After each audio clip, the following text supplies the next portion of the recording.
In 2019, we began to build our dream. But the journey started long before you were invited to watch. We walked a path that spanned nearly 2 decades. There were times of joy, pain, and everything in between. Our lives have completely changed, and we're ready to tell you how it happened. We're not holding back. Our mistakes, regrets, What we wish we could change, our best decisions. and if we do it again, you'll hear it all. Come back in time with us behind the camera and answer the question, Is self-building worth it?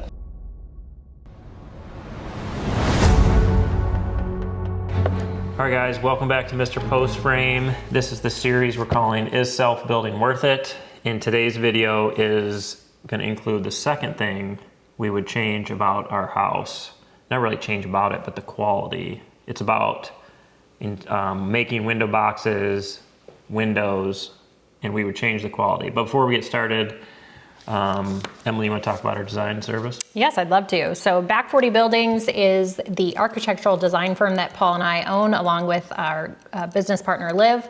We would love to help you design a stick frame, post frame, or steel frame Barndominium. Whatever you're looking for, we can help you out with that. We have a great team of people that draft for us, that work on helping you manage your project. We have a ton of other resources that we can connect you with so that we can make this process, which is very stressful, as smooth as possible. And also, if you guys want to self-build or self-GC, we have a patron group that is set up just for that. We do lives, you get to ask me questions, we bring on guests. It's a great community of other self-builders, and you get to share your project on our Discord channel, so that's pretty cool. Check that out. Yeah, and I mean, I'm gonna give another plug for Patreon, because we do get questions from people that they want to be able to get one-on-one help. They wanna be able to pick Paul's brain about specific stuff. This is an incredibly cost-effective way for you to get his ear on stuff, because there are almost daily opportunities to interact with one of us on there. So yeah, we'd love to have you join us over there on Patreon. All right, so we're gonna get into it. So this video, let's talk about this. We published this video on September 11th, 2019. So it's been a minute. All right, so one of the comments we got was actually 3 years ago. Love your background music. We're just over here binge watching during the pandemic. Nice work on the house and videos. We're still learning how to produce videos. So yeah, that's definitely part of our story, is that time happened right when we were self-building, and so that's when a lot of you started following along. Oh, looking good, Paul. I've been thinking about building a pole barn house and stumbled on your video. When I got into archery, I happened on your videos as well. They've been super helpful. It's been probably 15 years since I've seen you. Hope you and yours are well. Who's that? Joel Ward Music. Oh, that's Joel Ward. I went to high school with Joel. Yeah, so 3 years ago he commented on this video. So that's been something that's been kind of fun to see some of your, I grew up with Joel. Mm-hmm. All right, so another great question. So did you use so you did the Tyvek wrap under the steel question? I've read that spray foam doesn't adhere well to Tyvek. Also, the Tyvek can produce a gap between the steel and wrap, which could trap moisture. I like the idea of using the Tyvek for easy panel removal, but concerned about spray foam adhering properly. Are you 100% happy with using Tyvek? Did you get any tin canning effect on the steel after the foam was applied? All right, so we use Block-It house wrap, and our spray foamer will spray to it. You just want to make sure it's nice and taut. And we have had no problems doing that. There are some spray foamers out there that I've heard that will refuse to spray against house wrap. I don't know why, other than, I don't know, maybe that was just their personal preference. Yeah, I mean, we get a lot of commentary that it voids any warranty for the wrap. Right, which who cares, because you have closed cell spray foam. Right. Which is your air barrier, vapor barrier, and your R value. So you need to wrap your structure, especially if it's your residence, because it's a key factor in waterproofing your windows and doors and all that. So we have had zero problems with wrapping and then using closed cell spray foam with it. Mm-hmm. Like, we haven't seen anything. And as far as like the gap between your steel and your house wrap, I mean, it doesn't matter if you put what you put. If you sheathe your house, there's always going to be that gap, and air is going to be able to flow through there. So there's going to be no moisture problems because there's no vapor barrier trapping it in there. Sure. Yeah, that's a great answer. So it's going to be just fine. Yep. So this was one of the first comments on the video. I like following your build, but about 80% of your video is an extreme close-up of your head. Not very interesting. I end up skipping forward a lot, just FYI. Oh, gotcha. Yeah. Well, I've solved that problem, sir, because I now have a cameraman. For your So, viewing Justin, pleasure. Please do not crop in on my head. I guess let's get into the video. So this is all about making window boxes, so we'll just talk about that. In post frame, you have 3-foot metal panels if you're using steel panels on the exterior. So I like to use a 3x5 window. If you're going to big windows, 6x5. We do have some 7-foot wide windows. As far as all of the size of our windows, I would say, and correct me if I'm wrong, I would say we're very happy with the size and layout of our windows. As far as the post frame and making your window boxes, it is super easy to do because you can frame your whole structure, then you make your window box the size of your rough opening. I put a 2 to 3 degree slant on my bottom sill, and then we use a zip tape now. I think in this I used a different product at the time, but we use a zip flashing that covers that whole bottom sill, and there's a slant on it, so if your window is ever to fail, the water will go through, hit that, and then go to the outside of your structure, so you won't suffer any damage from the wood and all that. I would say the thing that we would change is the quality of windows that we use. Now, we use Crestline 350 series windows, which are probably a mid-grade window. However, they are no longer making these windows, I'm guessing because I think there was a lawsuit against Crestline at one point, right around the time that we probably put these in. Yeah, I mean, I think they haven't been terrible. No. But I would say over time, where the locks are, there's air leakage. There's, you can just see that they're degrading faster than I feel like they should. Yeah, I think that the first year or two that we had them, we were really happy with them because the price, they felt like they were doing what we would expect at the price point. Right. But then just unfortunately, like Paul said, they just seem to be going downhill at a more rapid rate than we think they should be. Well, and it really stinks because they don't, getting parts for them is pretty much non-existent. Right. So I think that as Paul mentioned, it's probably something that really is a manufacturer's issue.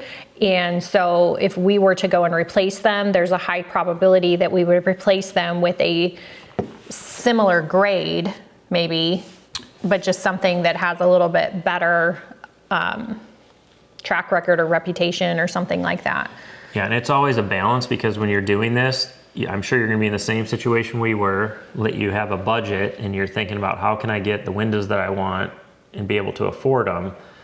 I think these 7x6 windows were they right around $1,000 a piece? Yes, our window package originally for this home was $15,000 for all white vinyl windows. Window prices did go up, lead times went up, everything like that after we purchased these, but $15,000 and I believe we have 29 windows in the house. So that was a pretty good price point.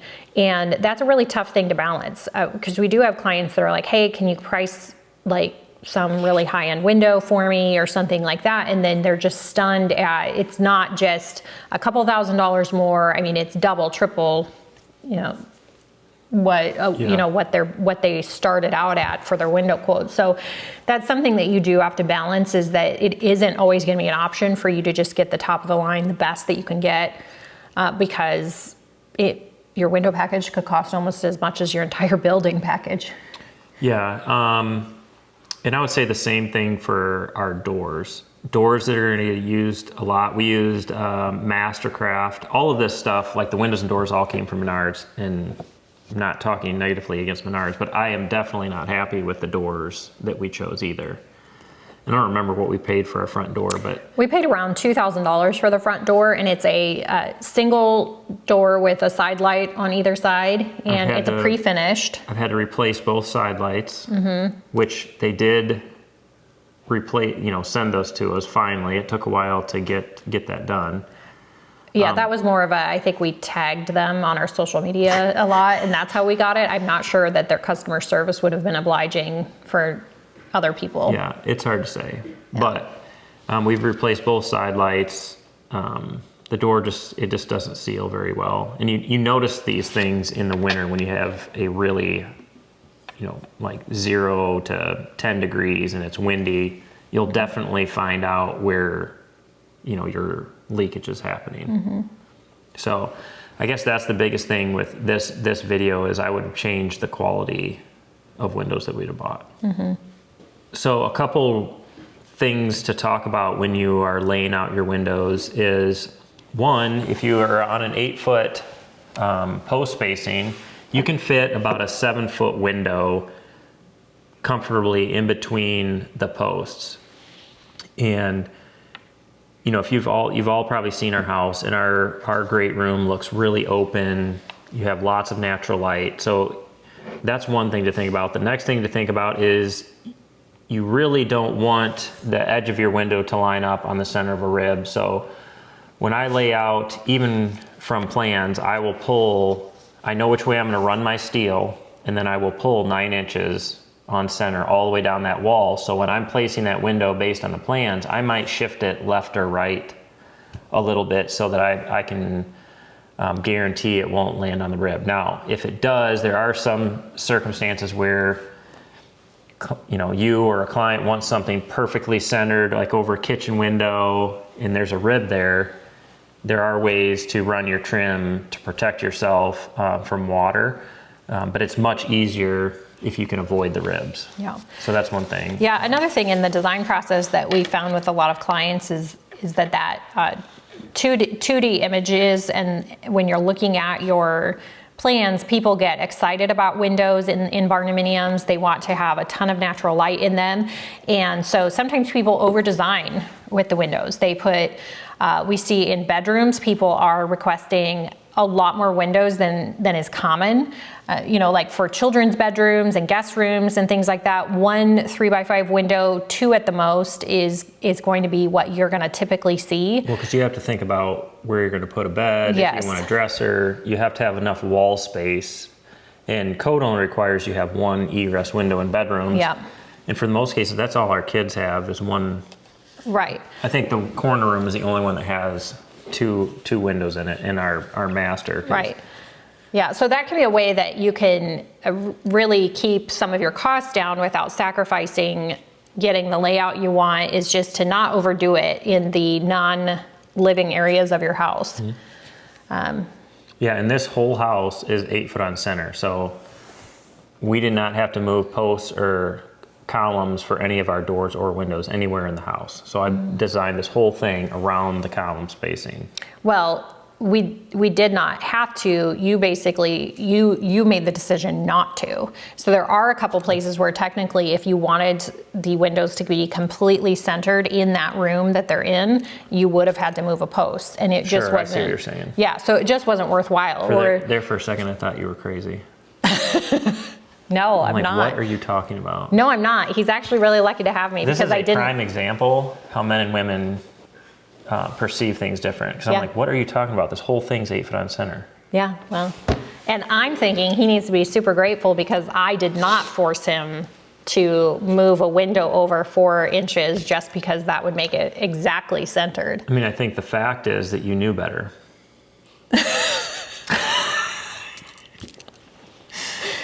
Oh, I think you need to be grateful. Anyway. Yeah. Yeah. No. Yeah.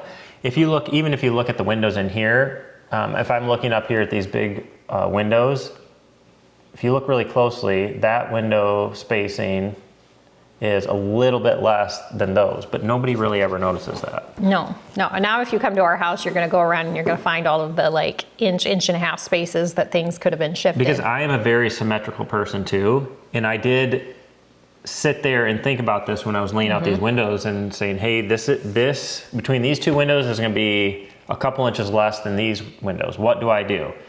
Do I want to hit this rib, or do I want to protect myself from water? I chose to protect myself from water, and even if I'm standing on the outside or the inside, I have a lot of OCD and it doesn't bother me. Right, right. Yeah, I think this is a great example of how it is important to let go sometimes and to understand that not everything is going to be perfect in the process, but that doesn't mean that it isn't going to be extremely well put together and that you aren't going to be able to be very happy living in your home the way that it is. If you are somebody who struggles with that and you are not the one that is putting the build together, just let them know. If there's anything like that, don't have them point that out to you. Just let it go. You probably won't see it. And you probably won't see it. I didn't actually notice a lot of things until he walked me around the house and like pointed them out to me. And even still, my attention's not drawn there or anything like that. And I'm not exactly like a let go and let God kind of a person. Yeah. But you do have to do that. You have to kind of just let things like that go. Otherwise, you're going to create a ton of extra cost, that type of stuff. Right.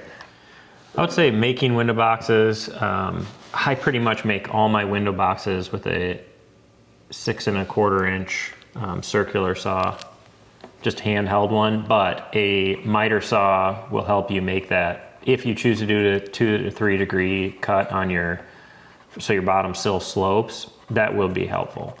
And if you choose a lot of the same size windows, like we have, I think mostly 3x5s, and then these big ones are all 7x6, and then the upper ones are all, so we had like 3 different size of windows, so it was easy to mass produce the boxes. The boxes are all screwed together.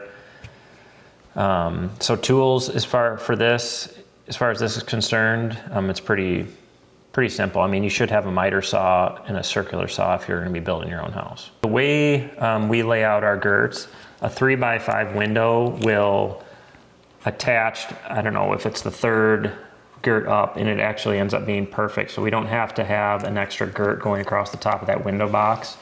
We just have to add one. Actually, we don't have to add one across the bottom either, because we have that 2x4 girt we put below 3x5s or 6x5s to attach outlets and all that too. So as far as all of our lower windows, the way I have my girt layout set up is you don't have to add any extra girts to support your window boxes. Everything is where it needs to be for a 5-foot tall window.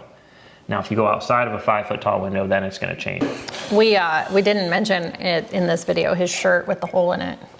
There was. Yeah. But I did. I put a thing across the bottom. You did, but we did not talk about it. Shirt with a hole in it, what?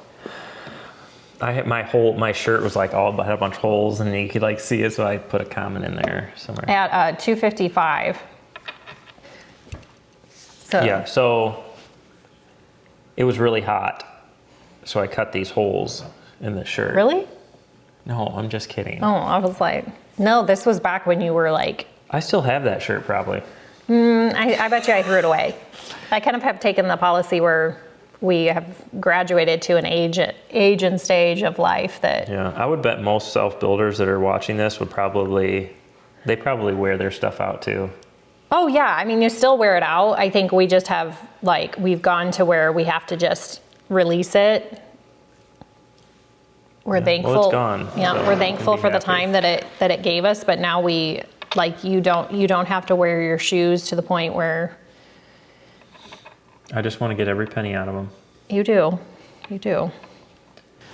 Yeah, so like usual, you guys can obviously watch this original video, but we have a specific video on how to make your window boxes that we'll leave a link in the description. We went back and made some specific videos for all this stuff just for it to be easier. Now, if can you briefly go over what your recommended height is on, or like where you look for that on your plans, kind of what does all that mean? Because at this stage, when you're putting the window boxes up, you may not have concrete in there or anything like that. So you have to account for your floor. Well, you have to know where your finished floor is. Right. Your plans will give a head height or a sill height. So the sill is the bottom, the head is the top. So in order for you to know where that goes, you have to know where your finished concrete is. On all of our projects, we use a 2x12 grade board. If you set it properly, 7 inches up from the bottom of the grade board is your finished concrete floor. So that's where you would measure from. Because that's 2 inches of insulation and 5 inches of concrete. Correct. So depending on where a window ends up, if it ends up at the bottom of the stairs, it might have to be, have the tempered glass in it. I think technically, depending on where you're building, if you go under 2 feet on your sill height, you may have to have tempered glass. It depends from location to location. Yep. I'm not sure what the IRC says about it. I'm sure it has an opinion. So that's just something to keep in mind when you're setting. And then in your shop, garage, places like that, what's a really common height to sit? So in the garage, I set mine above the wainscoting. So they were like between 36 and 38 inches. And I did that because if I wanted any workbenches or anything like that in there, which would be, counter height, they would be above that. In the house, I like a little bit lower window. And if you're like somebody that's 6'8", maybe you want your windows up higher. If you're 6'8" and your wife's 5'3", then maybe you have to get a taller window so you both can be happy. I don't know. So I went off what I kind of wanted to feel, especially with this room, I wanted it to feel like I was outside. So I wanted the windows to be lower. That's why I went with a 6 foot tall window, just so I had more glass. Yeah, we've had clients opt for them to be a little bit higher because they have pets and they don't want the pets to be able to see out of every single window. Just different reasons and stuff. So really there isn't a ton of hard and fast rules when it comes to placing your windows. It is what is aesthetically pleasing to you in a lot of cases, but situations that you have a window in a bathroom, window by stairs, places like that, you will probably be required to order it with tempered glass. Any glass that is within 24 inches of a doorway must be made of tempered glass. If the bottom edge of the glass is 60 inches or less above the walking surface. That's just one section of there. There's like a million. There's all kinds of things that require glass to be tempered. If it's in a swinging door, it has to be tempered. If it's within so many inches of the bottom of a stairway or the top of a stairway, it has to be tempered. If it's in a shower or by a tub, it has to be tempered. And then there is a height requirement, but I'm not sure what that is. Lower edge is less than 18 inches above walking surface, then it needs to be tempered. There's a crazy amount of things. So I guess if you are in an area where you're gonna have to have inspections, I would ask your county kind of what their requirements are. My experience is if your county is going to require inspections, they should provide you with their requirements on where they want tempered glass. So that's good information to just ask whoever is providing your windows to ask for the documentation that provides notification of egress, notification of tempered glass, that kind of stuff. I will say this was pretty exciting to kind of put the window boxes in, because it kind of like started to make it look from more just like a building to a home. Yeah, who's there helping you? My dad, I think. Yep. So I had help installing the windows from my brother-in-law and then my dad, which, a 7x6 window is not light. And so there's no way I could physically move that by myself. So I had my brother-in-law help me do that. And then my dad helped me on some too, I think. So, you get your window boxes made, you have to block in between your girts. And the reason you have to do that is so you have a place to secure your trims to. And then once you have that done, then you have to wrap your structure. I would highly recommend, actually it's required if it's a residence, it's required by the IRC to wrap your house.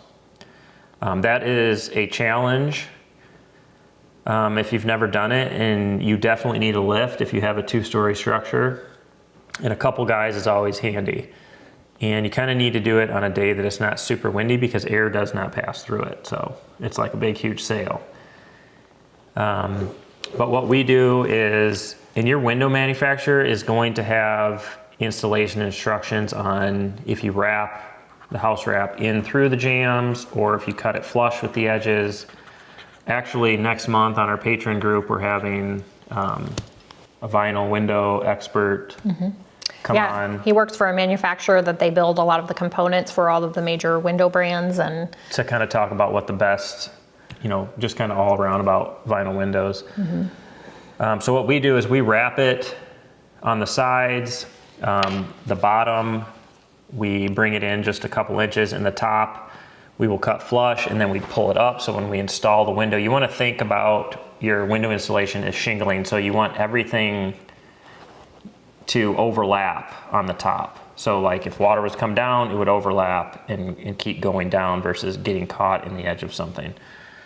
So once you get your house wrap on and you get that all wrapped inside your jambs, highly recommend using some kind of flashing to cover your bottom sill that goes up 4 to 6 inches.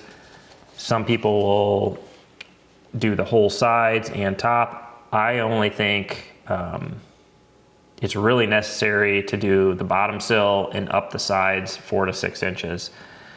But once we do that, then we're ready to install the windows. As far as installing vinyl windows, like a 3x5 is pretty easy, but if you get into a wider vinyl window, they'll want to sag. So you got to do a really good job making sure you shim and get that bottom sill nice and level. And make sure you have enough shims that there's no sag, because if you get a 6 foot or 7 foot wide vinyl window, it's going to sag. And if you don't fix that, your windows won't open and close properly, and it's just going to cause problems. I think vinyl windows are a really good choice, like as far as like durability and stuff like that. It's just, you have to get one that's a little bit, it's like anything. Every manufacturer is going to have a low end window, they're going to have a medium window, and they're going to have a higher end window. Ultimately, I wish we could have got aluminum with a thermal break in them, because those frames, they're already squared and they're not moving. Like a vinyl window it's gonna move around, so it is a little bit more difficult to install a vinyl window. But I definitely wouldn't shy away from a vinyl window. No, because what are you talking? This window package was 15 grand. We're probably talking like $50 or $60,000 for aluminum. So there's a really big difference. So vinyl windows is going to be what most of us are all going to choose. Right. So I would stay on the mid to higher end range of a window. Right. Which a lot of your home improvement stores offer, like some of the higher end vinyl windows. And then also if you go to, like we have a local lumber yard or supplier, they're going to carry some of the higher end lines, and will usually not carry some of the low end and the builder grade stuff. So so check that. So kind of shop around, see what you think. Color can make a difference when ordering your windows. A lot of brands going with like a black vinyl versus a white vinyl can be upwards of double the cost. Yeah. So just keep those kinds of things in mind. On a side note, it's kind of interesting to me that as much regulation there is about building a home, that they don't require, like that they allow these lower end windows. Like somehow they meet the requirements, but like from my experience, the lower end windows just do not perform. They might on paper meet the requirements, but they really shouldn't. Right. Which begs the question, is any of that stuff accurate? That's a whole different topic. Yeah, let's not go down that road. Yeah. We have a window installation video, correct? Specific, just to... So we'll leave a link to that too. What we do is we'll wrap, and you can see in the video that we wrap our house wrap around the corners. You can see we use a sealant on the top and down the sides, and then we'll set our nailing flange in that. I personally use screws to install my window. I mean, I like doing that. Takes a little bit longer, but you don't have as much chance of breaking the vinyl flange by using a nail gun. If you're going to hand nail them all in, that's fine. But I think screws are much easier. And if you don't install it properly the first time, it makes it much easier to fix it. One thing, this could be open up a whole can of worms, but Barndominium building, one of the biggest things that we get comments from people reach out to us asking about windows leaking. We had a design client that built with a different company that called you and was like, hey, I've had to have them out 3 times to fix my window. What are some of the things that lead to windows leaking? No house wrap, which that is one thing that makes steel frame Barndominium's a little bit more difficult to waterproof your windows.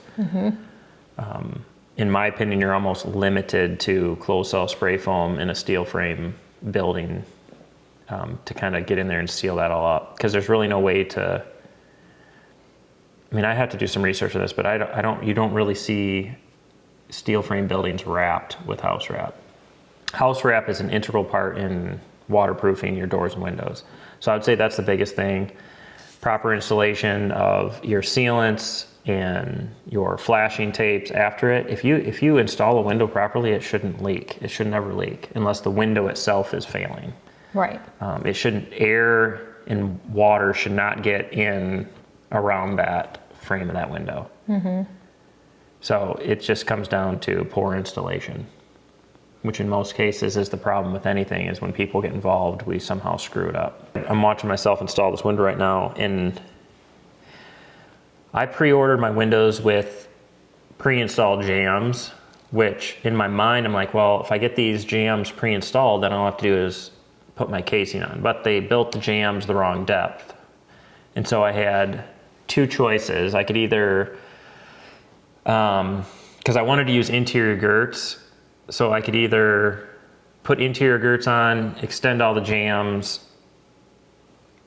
and I chose to just do 2x4 walls inside my walls, which is kind of contradictory. Is that the right word? And there's a bunch of extra work you really don't need to do. So I guess my suggestion is to order your windows without the extended jambs, and then just build your own jambs that go attached to your windows. As far as jamb depth, if you're using a standard girt on the outside and a girt on the inside, and either whether it's a 6x6 or a 2x6 column, your jamb depth is going to be 8.5 inches, which if you're making your own for your windows, you'll do that when you trim out. As far as doors go, I would highly recommend to have your doors made with the 8.5 inch jamb. And the reason for that is because your door is going to sit back on the inside, so it can open all of the way. If you get just a normal door that's made for a 2x4 wall or even a 2x6 wall, if you have something, if your wall comes up to the edge of the door, your door might not open all the way because it sits in a couple inches from the interior finish, so it might not be able to open 100%. Now, if it's along a wall, then maybe you can get a normal 2x6 jamb depth. But it kind of depends on, where your door is located. Yeah, we covered this in Patreon really recently, that I showed people like an estimate, because doing the extended jamb on doors is an extra cost. Yes, it's several $100s more per door. And so if you're DIYing, you could save some money by doing that, extending the jamb on your own. But I tell clients, it's 6 of one, half dozen of the other. You're going to get charged for the extra labor of us extending the jamb for you, or we can just have the door come with the jamb extended, which is typically a better, for doors, ends up being a better product. And jamb extensions for doors is different than windows. The jamb for windows is on the inside. The jamb for doors is on the outside. So you want to have your doors made with the proper jamb depth if you can. And like I said, there are situations like if you have a wall coming into the edge of your door's not going to open all the way anyway. So the 2x6 normal jamb depth is going to work fine because your door isn't going to be open all the way anyway. Yeah, we've had people that have just opted for that if it just opens into the side of their garage, Or if you have side lights, that could help you out. Yeah. But it, you know, those types of things are. Yeah, but most people for the front doors, no matter what configuration they use or anything like that, we opt to do with the extended jamb because it's just it's how it's in your how it's words. supposed to Yes, be. it's how it's supposed to be. One of the comments on this installation video is, sorry, but why did you have to wait on the garage with windows? So if you guys noticed in that, like you haven't built the garage at this point. Yeah. And you were focused on the house, so kind of what. Well, I was building this by myself, so I wanted to get the whole structure of the house up, windows in it, before I started on the garage. It was just, I mean, you could do it either way. Yeah, would you do that again, or what do you think your process would be if we built this house all over again? Well, my equipment selection is much different now. So I would probably build the house and the garage and put all the roofing on and then come back and do all the windows at once. I will say, you know, if your house or your garage are different heights, you build the highest one first, then you wrap it, then you build your garage. Then that whole separating wall has house wrap on it. I wouldn't change that, but I probably would then go and build the garage. Just because you think you could move a little bit faster now than back then. So if somebody's just maybe this is their first time, you still would recommend getting the roof metal on the house. And here's another thing to consider is you have 30 something windows laying around, and these were 7x6 windows. I wanted to get them put in place so I didn't have to keep working around them or take the chance that some would get damaged as well. Right. You know what I mean? So there's that to consider too. You know, where are the windows? Are they sitting where you're going to be building your garage? And so part of your solution may, hey, let's just get these installed so they're out of the way. Yeah. So, I mean, there's no right or wrong answer there. I will say if you have different height garage and house, I would build the tallest one first, get it wrapped, then attach the other building to it. Sure. What's the expectation though for lifespan of your window if you get a nice quality window? I mean, it should last a long time. Like what's a long time? Like 20 years? Like till I'm dead, these things should have lasted. Okay. All right. So, yeah. I mean, barring that, you don't lose a seal and the gas escapes out of it, things like that. Which these would probably, we could hang on to these for a long time. It's just that, they do leak some air around the locks and stuff like that. Right. So any of the fixed windows, if we did opt to replace them, we could leave all the fixed windows in. Yeah, sure. And then just replace the. Yeah, but it'll be a while before we do that, I'm guessing. Yeah. So I'm not unhappy. I'm not happy. Does that make sense? Mm-hmm. You're kind of in the neutral zone. Yeah, I'm in the neutral zone. I could have done better. Sure. I guess what I'm saying. Sure. But again, as we've talked about a lot, our life was so different. The way that we viewed things was so different that it was all we could do to spend the money we did. And I will say this, even though like our front door has some air leakage, the windows have some air leakage, if I'm trying to light the wood stove and one of the kids has a bathroom vent fan on, it will draw air down the chimney. Now, if the pipe's hot, it won't. So that shows you that the house is still pretty tight. Mm-hmm. Once I have my pipe heated up, it draws just fine. But if I'm trying to start it, I know immediately if somebody left a bathroom fan on because it'll, as soon as I light that paper, the smoke will start coming out and I'm like, oh, somebody's got a bathroom fan on. So I will say from that standpoint, it's still pretty good. Mm-hmm. Just wanted to give you guys some things to think about. But like I said, most of you are probably gonna be in the similar situation as we are, where you have to kind of balance all this stuff. Like, try to shoot for a mid-range window. Don't just completely cheap out on those. Yeah. We get lots of people say, hey, what about a ReHome store or stuff like that? And I mean, you can get some decent windows, but the thing is, those were all in somebody else's house at some point. Like, those aren't brand new windows. So if it was me, I would steer away from that for sure. But maybe you don't care. Maybe it's, depending on what the use of your house is. Everybody's expectations are a little bit different.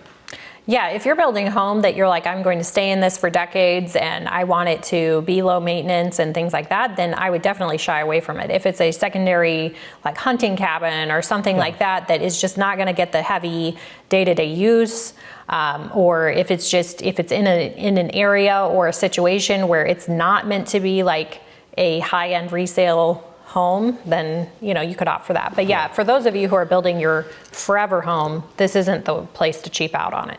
Yeah. So, is that we would always say circumstances dictate tactics. Yes. That's wordy. That is wordy, but it gets the point across. Yeah. So I think that's a wrap on this That's a wrap video. on windows. So you guys check out our Patreon group. If you guys want to design something, check out Back 40 Buildings. As always, we appreciate you guys watching. If you haven't already, hit the subscribe button, share us with your friends, and we will catch you on the next video.